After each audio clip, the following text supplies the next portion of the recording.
اب آ جائیے مقدمات نماز. مقدمات نماز میں اگرچہ فہرست طولانی ہے، میں آپ کو بتا دوں، لیکن ہم صرف 3 عناوین پر بات پڑھیں گے. مثلا 3 چیزیں آپ کے سامنے لکھی ہوئی ہیں. نمبر 1، قبلے کے احکام، یعنی مقدمات نماز میں ضروری ہے کہ نماز سے پہلے آپ کو پتا ہو قبلہ کس طرف ہے. یعنی جب آپ تکبیر کہہ رہے ہیں جو کہ نماز کا پہلا واجب ہے، تو اس وقت آلریڈی آپ کو قبلے کی طرف ہونا چاہیے. آپ یہ نہیں کہہ سکتے کہ صاحب ابھی نماز کہاں شروع ہوئی ہے، جب نماز شروع ہوگی پھر قبلے کی طرف ہو جائیں گے.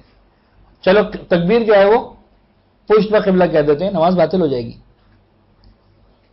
تو مقدمات نماز کا مطلب ہے کہ وہ چیزیں جو ان کو نماز سے پہلے پریپیئر کرنا ضروری ہے.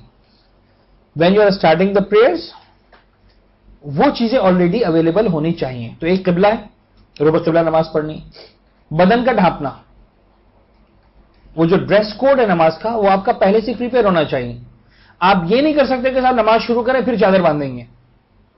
وہ چادر بندھی بھی ہونی چاہیے جب آپ اللہ اکبر کہہ رہے ہیں نماز پڑھنے کے لیے.